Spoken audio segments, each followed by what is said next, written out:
Turim gerų žinių dėl Opel Insignia. Skambinam pirkėjui. Taip, man tai...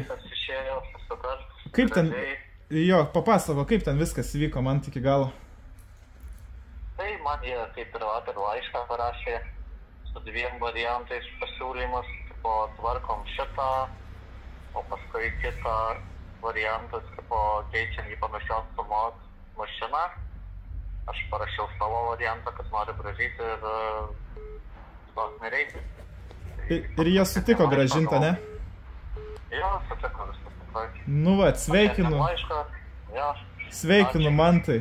Su pergale, šaunu girdėt, kad pasisekė. Tai kiek čia viskas užtruko? 3 dienas, ne? Nu, kažkas jo, panašaus. Ok, šaunu, Mantai. Tai va, liekam ant ryšio, jeigu reikės pagalbos skambink, laukiam iš jūsų pavedimo iki galo už paslaugas. Jo, viskas kažkoj. Tai... Pirmadienį, nežinau, net arba iki 4 bandysiu, arba iki 4, arba 5 kažkas tokio. Net nežinau, kada tiksliai pervės. Tai nesvarbu, viskas bus gerai, kada galėsi, kada galėsi. Sėkmės automobilių pirkime, pardavime, liekam ant ryšio. Iki, Mantai. Ja, gerai, tvarkai, tada.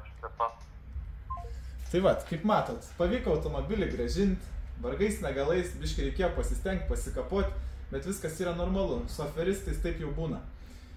Įmonės konkrečiai neviešinsim to video, kas ten vyko to įmonį, duokim jiems šansą pasitaisyti. Jeigu jie taip ir toliau šūdą mals, tai tada mes juos viešinsim. Jeigu yra nukentėjusių žmonių nuo perpardavinėtojų, kurie nusipirko kažkokius lavonus, kreipkitės į mus, mes padarysim defektinį aktą, padėsim susigrąžinti pinigus arba padėsim gauti kompensaciją už paslėptus defektus.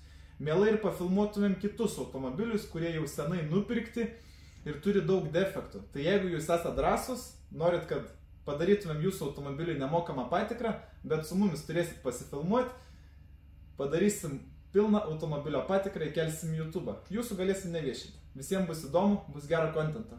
Iki, sėkmės!